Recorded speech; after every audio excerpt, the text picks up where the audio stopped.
नमस्कार। कार्यक्रम खेत खलिहान में आप सभी का स्वागत है। मैं हूं आपके साथ मोनालिसा। जैसा कि आप सभी जानते हैं, इस कार्यक्रम में हम खेती किसानी से जुड़ी लाभकारी और रोचक जानकारी आपके लिए लेकर आते हैं। आज के इस कार्यक्रम में हम जानेंगे कि आप किस तरह गेहूं का प्रसंस्करण कर पास्ता बना सकते हैं और अतिरिक्त लाभ कमा सकते हैं। इसके अलावा ग्रीष्मकालीन फूलों की खेती पर भी होगी बात। तो आइए शुरू करते हैं आज का ये कार्यक्रम। फसल कटाई का समय चल रहा है। कई किसानों ने गेहूं की फसल काट ली होगी या काट रहे होंगे।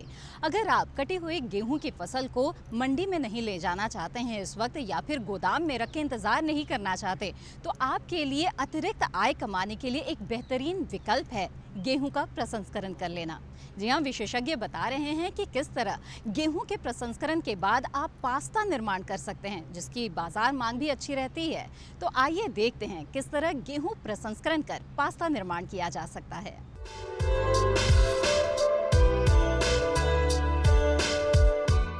आज मैं आप लोगों के बीच गेहूं का एक उत्पाद के बारे में बताने जा रहा हूं।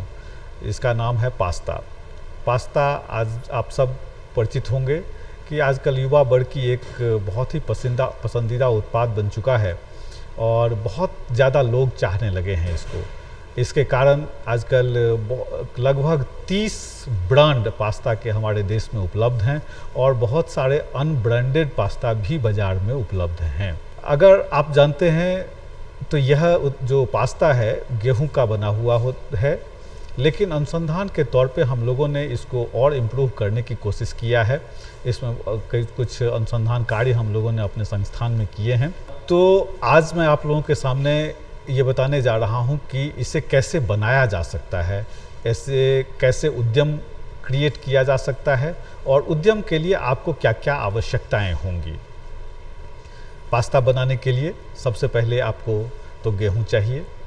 गेहूं को बारीक पीसना होगा या फिर आप सूजी से भी बना सकते हैं जो बाज़ार में उपलब्ध है।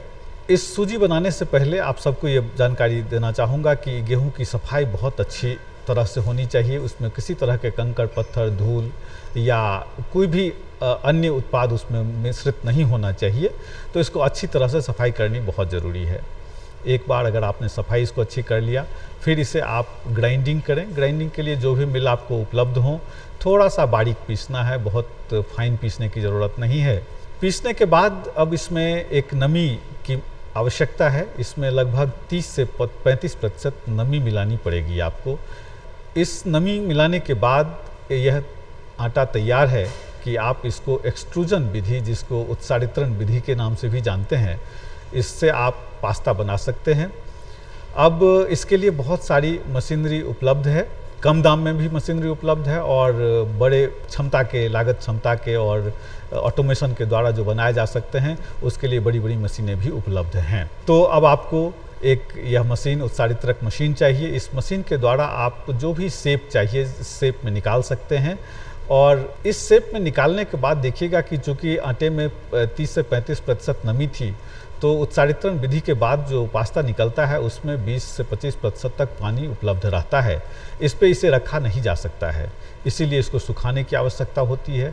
तो इसलिए एक आपको ड्रायर चाहिए जहां आपको इसकी नमी को 9 से 10% तक लाना होगा और इसके बाद ही आप इसको सुखा करके रख सकते हैं, पैकिंग करके, और बाज़ार में बेच सकते हैं या खाने में इस्तेमाल कर सकते हैं।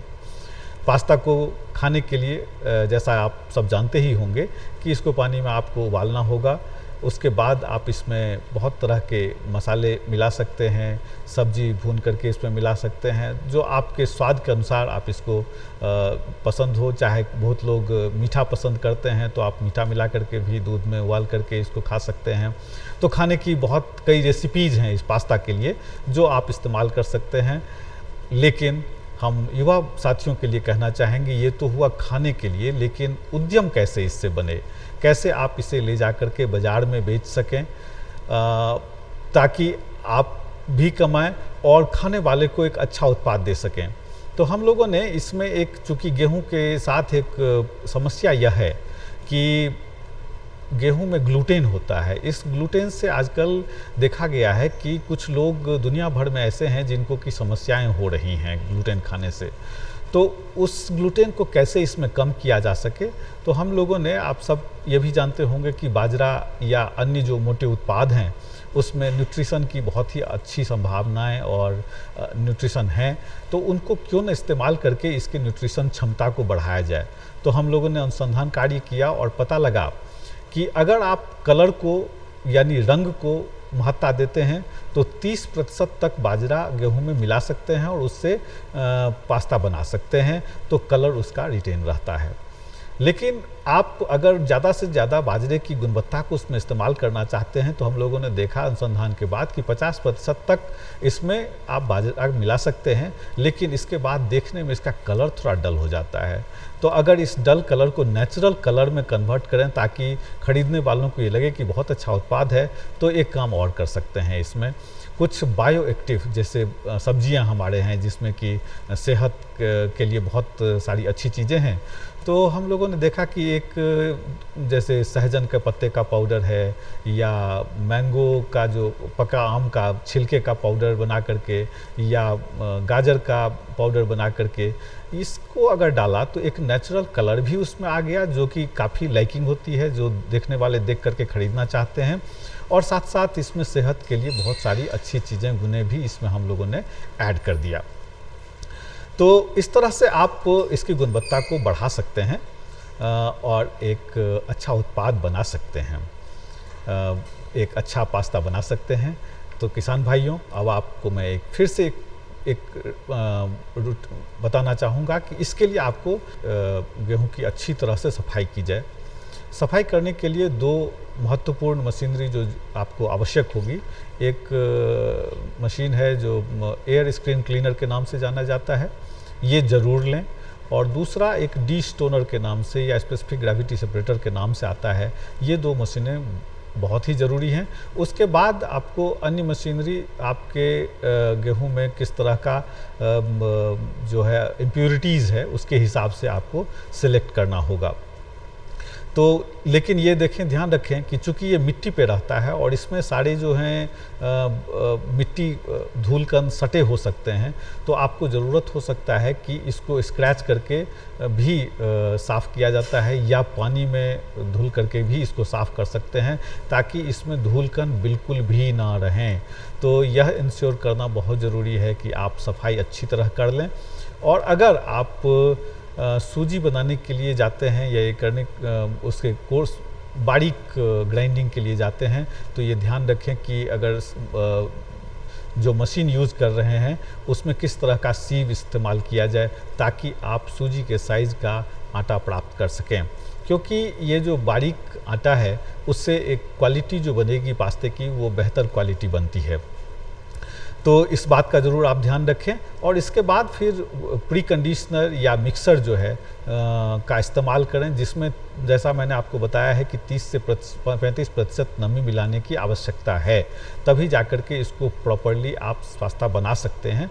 तो प्री कंडीशनर या मिक्सर अच्छी क्वालिटी का हो जहाँ पे कि आप लंप फॉर्म नहीं करना चाहिए। जब पानी मिला रहे हैं तो लंप फॉर्म कर जाएगा तो एक्सट्रूजन के समय में इससे पास्ता बनने में थोड़ी दिक्कत आएगी, इसीलिए आटे को फ्री फ्लोइंग होना ज़रूरी है, ये ध्यान रखें आप। और साथ में इसके बाद आप पैकिंग की अच्छी पैकिंग की व्यवस्था करें ताकि सेल करने में आपको अच्छी मदद मिल सकती है। और इन सब के साथ मैं आपको अंत में ये बताना चाहूँगा कि एक तकनीकी विशेषज्ञ की सलाह ज़रूर लें। काम अगर उद्यम आप अपना क्रिएट करना चाहते हैं, अगर घरेलू स्तर का करना चाहते हैं तो आप यूँ भी आप बात करके आपको मुझे लगता है इतनी जानकारी मिल गई होगी कि शायद शुरू कर सकते हैं। एक छोटी मशीनें जो आजकल 5-7 हज़ार रुपये की भी मिलती हैं, तो घरेलू उद्यम के या घरेलू खर्चे करने के लिए अगर बनाने के लिए करना चाहते हैं तो आप इतनी जानकारी के साथ शुरू कर सकते हैं। लेकिन अगर आपको इसकी न्यूट्रिशन क्वालिटी बढ़ानी है और इसको अच्छी गुणवत्ता का उत्पाद और बढ़ाना है तो किसी तकनीकी विशेषज्ञ से ज़रूर मिलने की आपको आवश्यकता है, ताकि आप ये समझ सकें कि उद्यम शुरू करने से पहले ये बहुत जानकारी आपके लिए आवश्यक होगी कि कितने कैपेसिटी का प्लांट आप लगाना चाहते हैं आपका कितने टर्म का, कितने समय का गोल है। आप उद्यम से, क्योंकि उद्यम करने से पहले आप बहुत सारी बातों का ध्यान देना ज़रूरी है। कितना इन्वेस्टमेंट आपको चाहिए, कितना पैसा लगेगा, कौन सी लाइसेंसिंग की आपको आवश्यकता पड़ेगी, ये सब भी उद्यम का एक हिस्सा है। तो आप इन सब के बारे में ज़रूर आप तकनीकी विशेषज्ञ से मिलें और जानकारी हासिल करें। तो देखा आपने, विशेषज्ञ भी बता रहे हैं कि किस तरह आप गेहूं के प्रसंस्करण के जरिए पास्ता निर्माण कर सकते हैं और ये अतिरिक्त आय का एक जरिया आपके लिए बन सकता है। इसके साथ कार्यक्रम में वक्त हो गया है एक छोटे से ब्रेक का। ब्रेक के बाद हम जानेंगे ग्रीष्मकालीन फूलों की खेती के बारे में। बने रहें हमारे साथ। यही सौदा रहा होगा सूरत से शायद उनका, थोड़ा रोशन तुम करो, थोड़ा थोड़ा मैं करूं, दिल नहीं करता एक अलग इतिहास लिखूं, बस बेनाम सी एक हमारी कहानी मैं गढ़ूं। ऐसे ही जिंदा दिल, हुनरमंद लोगों की सच्ची कहानी, जिनका नाम भले ही हम नहीं जानते, लेकिन वैसे ही लोगों की मेहनत और नजरिए से बनता है हमारा इंडिया। सलाम इंडिया। देखिए सलाम इंडिया हर गुरुवार और शुक्रवार रात 9 बजे। ब्रेक के बाद आप सभी का फिर से स्वागत है। आप देख रहे हैं खेत खलिहान। फूलों की खेती एक लाभकारी व्यवसाय का रूप ले रही है।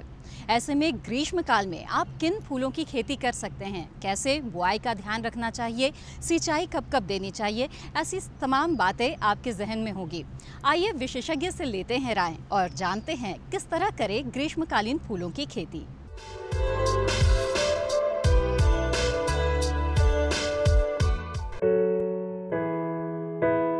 फूलों की खेती कम वक्त की अधिक फायदा पहुंचाने वाली फसल है। इसके लिए ज्यादा बड़ी जगह की भी जरूरत नहीं होती। किसान अपनी जगह व सहूलियत के हिसाब से फूलों की खेती कर सकते हैं।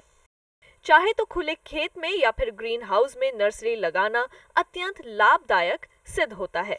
फूलों की पैदावार के लिए खेतों की तैयारी कैसे की जाए ताकि फसल अच्छी हो, आइए जाने हमारे कृषि वैज्ञानिक से। फूलों का मनुष्य के जीवन में बहुत ही अधिक महत्व है और परंपरागत समय से ही फूलों का जो प्रयोग है वो काफ़ी हद तक रहा है, जिसमें से यदि हम उदाहरण के तौर पे देखें तो चमेली है और जो लोटस है, बहुत सारे गुलाब है जिससे कि इत्र बनाया जाता है। ऐसे बहुत सारे फूल रहे हैं जो कि पुराने समय से आज तक बहुत ही महत्वपूर्ण रहे हैं। लेकिन यदि हम थोड़ा सा पीछे हट के देखें तो 1950 में जो फूलों की जो खेती की जाती थी वो सिर्फ 3400 या 3500 हेक्टेयर में की जाती थी। लेकिन आज इस आधुनिक युग में यदि हम देखें तो फूलों के अंदर जो क्षेत्रफल है वो 1.85 लाख हेक्टेयर पहुंच चुका है। और पिछले एक दशक से लेकर के यदि हम थोड़ा सा इसका अवलोकन करें तो फूलों में बहुत ही अधिक महत्वपूर्ण बढ़ोतरी हुई है और इसमें भारत सरकार को बहुत बड़ा श्रेय जाता है। फूलों की खेती के लिए या बागवानी की खेती के लिए भारत सरकार द्वारा भिन्न भिन्न प्रकार की योजनाएं चलाई गई हैं और इन योजनाओं के चलते हमारे देश में जो फूलों के अंदर क्षेत्रफल है और जो उत्पादन है वो काफ़ी अधिक मात्रा में बढ़ा है। फूलों की खेती को हम दो तरीके से करते हैं। एक तो वो जो कि हम कट फ्लावर के तौर पे फूलों को उगा करके और जो बहुत ही दिन प्रतिदिन युग में या तो बुक्के, बास्केट या डेकोरेशन में जिनको हम कट फ्लावर बोलते हैं। दूसरे वो फूल हैं जो कि खुले खेत में पैदा किए जाते हैं और उनको लूज फ्लावर की भांति या तो उनको गार्लैंड में या उनको पूजा पाठ में, मंदिर में, घर में या किसी सामाजिक समारोह में उनको प्रयोग किया जाता है। यदि हम कट फ्लावर की बात करें तो सबसे प्रमुख आता है गुलाब। गुलाब के बाद आता है क्राइजेंथियम, गुलदाउदी जिसको हम बोलते हैं। उसके बाद कार्नेशन है, जरबेरा है, लिली है, ऑर्किड है, एंथुरियम है। ये बहुत सारे ऐसे 8-10 कट फ्लावर हैं जो कि पूरे भारतवर्ष में भिन्न भिन्न मौसम में, भिन्न भिन्न प्रकार की जलवायु में और भिन्न भिन्न प्रकार की मिट्टी में इनको उगाया जाता है। इन फूलों को भी दो तरीके से उगाया जाता है, जैसे कि ग्लैडियोलस है, ये कट फ्लावर के रूप में खुले खेत में भी उगा सकते हैं, लेकिन इसको हम एक कट फ्लावर के रूप में प्रयोग में करते हैं। इस समय यदि आप देखते हैं तो पहाड़ों पे कट फ्लावर के तौर पे ग्लैडियोलस की खेती की जा रही है और यही कट फ्लावर ग्लैडियोलस को हम खुले खेत में अपने सर्दियों के मौसम में अपने मैदानी क्षेत्रों में भली भांति से उगा सकते हैं। बाकी जैसे गुलाब है, आपका जरबेरा है, क्राइजेंथियम है, कार्नेशन है, इनको हम पूरे वर्ष भी उगा सकते हैं, लेकिन उस पूरे वर्ष में इसको उगाने के लिए हमें नियंत्रित वातावरण चाहिए और उस वातावरण में खास करके हमें तापमान और आर्द्रता और दूसरा है कि उसका प्रकाश, इन 3 मुख्य कारकों को हमें उनको नियंत्रित करना पड़ता है और वो ग्रीन हाउस में ही संभव है। तो ऐसे फूलों की खेती हम पूरे वर्ष कर सकते हैं। आज पूरे विश्व में फूलों की खेती को व्यवसाय का रूप दिया जा चुका है। किसान फूलों की खेती में ज्यादा रुचि दिखा रहे हैं।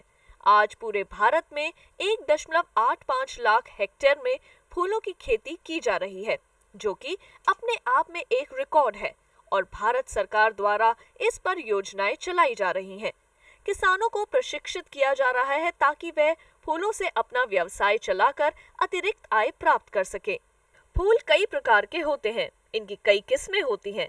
किसान इनका चयन कैसे करें, आइए जानते हैं हमारे वैज्ञानिक से। कुछ ऐसे जो भिन्न प्रकार के फूल हैं जो कि मैंने आपको बताया कि जो कट फ्लावर के तौर पे नहीं बल्कि उनको हम लूज फ्लावर के तौर पे उत्पादन करते हैं और उनसे बहुत सारे किसान भाई अच्छी अपनी आमदनी कमा सकते हैं। जैसे कि गेंदा है, गुलाब है, देसी गुलाब, गुलदावदी है और क्रोसेंड्रा है जो कि हमारे दक्षिण भारत में काफ़ी अधिक मात्रा में उगाते हैं इसको।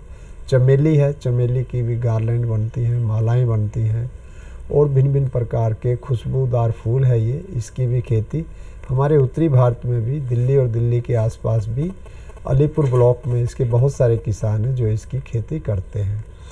अभी गेंदा एक ऐसा फूल है जो कि तीनों मौसम में आप भली भांति से उगा सकते हैं। ये सर्दियों में भी उगाया जाता है, गर्मियों में भी उगाया जाता है और बरसात के मौसम में भी इसको उगाया जाता है।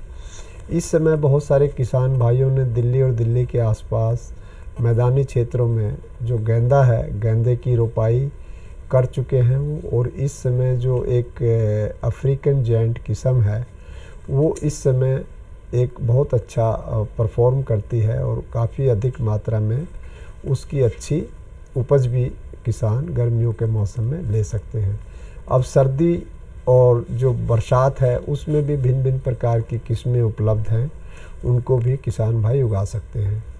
और सर्दियों में खास करके हमारी पूसा नारंगी, पूसा अर्पिता, एक ये 2 ऐसी किस्में हैं जिनको कि आप सितंबर के महीने में किसान भाई उसको लगा सकते हैं और वो पूरा आपका फरवरी, मार्च और अप्रैल तक फूल देता रहता है। एक हमारे पास पूसा संस्थान द्वारा, हमारे विभाग द्वारा विकसित किस्म है पूसा अर्पिता, जो कि बहुत ही ठंडे मौसम के दौरान, जो दिसंबर और जनवरी का महीना होता है, खास करके जनवरी में काफ़ी तापमान गिर जाता है, उस समय बहुत अच्छा फूल देती है पूसा अर्पिता। ये दोनों ऐसी किस्में हैं जो कि आप इससे अच्छा फूल ले सकते हैं, अच्छा उत्पादन ले सकते हैं और इसका बीज भी हमारे संस्थान में, हमारे विभाग में उपलब्ध रहता है। इसके साथ साथ है गुलदावदी। गुलदावदी को देखिए कि अभी ये कट फ्लावर के तौर पे उगाया जाता है और इसकी अब आगे आगे देखिए कि आप जून और जुलाई के महीने में इसकी कटिंग लगा करके और इसके नए पौधे तैयार किए जा सकते हैं।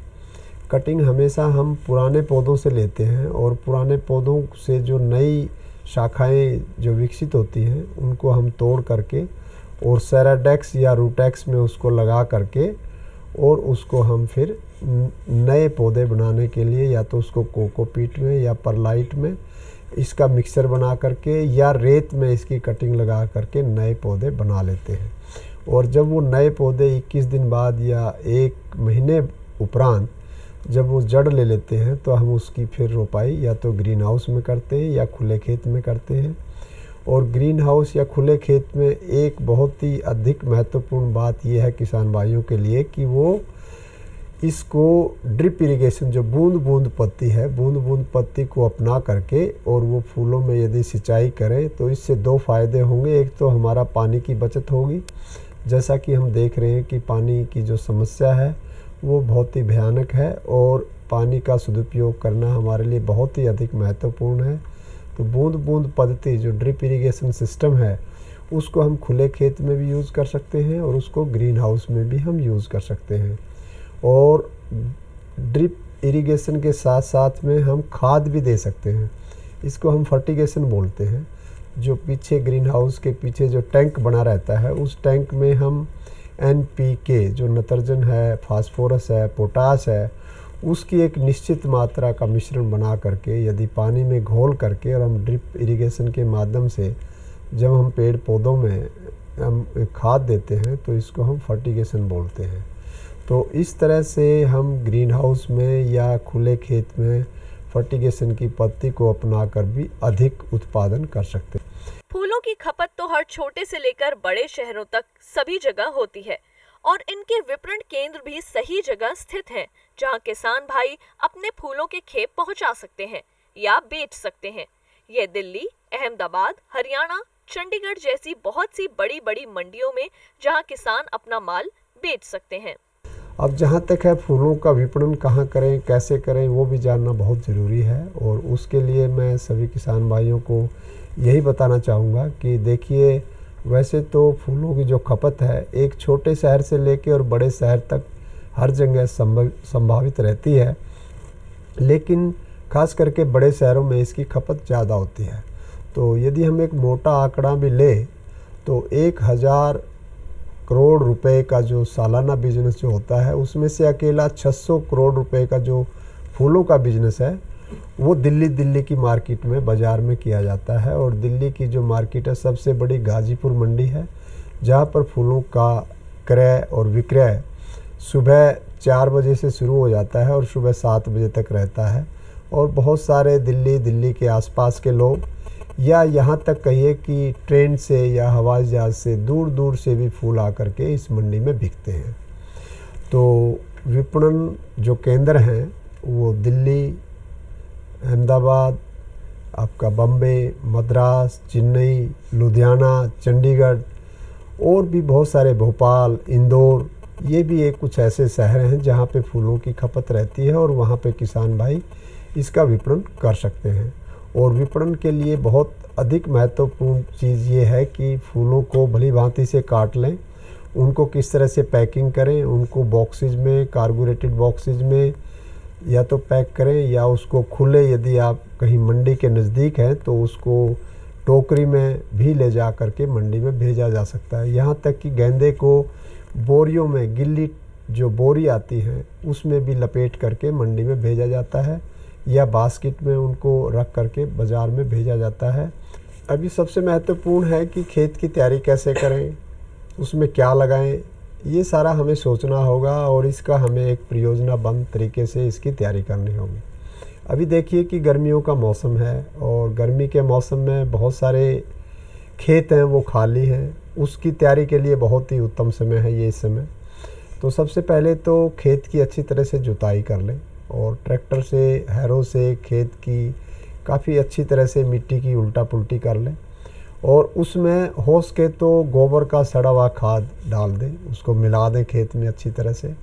और अभी जैसे प्री मानसून आ जाएगा या जहाँ पर सिंचाई की व्यवस्था है, उन किसान भाइयों को तो ये भी चाहिए कि वो वहाँ पे ग्रीन मैन्योर कर लें, जैसे कि ढैंचा है, सनई है, सनहम जिसको हम बोलते हैं, तो उसकी भी आप बिजाई करके उसको आप एक निश्चित अवस्था पर पहुंचने के बाद उसको खेत में ट्रैक्टर से मिला देते हैं।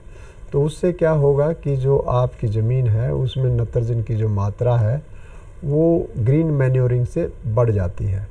और ख़ास करके ग्रीन हाउस में इस समय बहुत मुख्य बात यह है कि उसकी आप उसका स्टरलाइजेशन कर सकते हैं, उसका उपचारित कर सकते हैं दवाई से। उसको ग्रीन हाउस की बेड्स को खाली यदि हैं वो, तो उनको उलट करके छोड़ दें, उसमें या तो मिथाइल सोडियम से या कोई और, जैसे हमारे बहुत सारे फोरेट है, जो इंसेक्टिसाइड है, क्लोरोपाइरीफॉस है, तो जो हमारे नीमाटोड या जो हमारी दीमक से जूझती हुई ज़मीन है उसका उपचारण करना भी बहुत बहुत ज़रूरी है, ताकि आने वाले फिर सीज़न में उसकी ठीक से आप फसल ले सकें।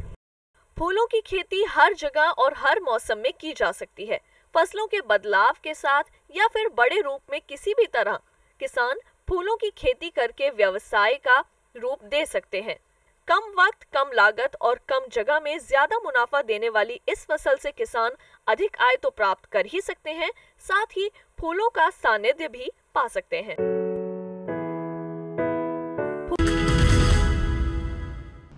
तो देखा आपने किस तरह ग्रीष्मकालीन फूलों की खेती आप कर सकते हैं और लाभ कमा सकते हैं। आज के इस कार्यक्रम में आपने देखा कि किस तरह लाभ प्राप्त करने के लिए आप गेहूं का प्रसंस्करण भी कर सकते हैं और पास्ता बनाने का विकल्प चुन सकते हैं। बहरहाल मुझे उम्मीद है कि इन सभी जानकारियों का आप ज़रूर लाभ उठाएंगे। आज के इस कार्यक्रम में बस इतना ही, फिर होगी आपसे मुलाकात। तब तक के लिए दीजिए इजाज़त। नमस्कार।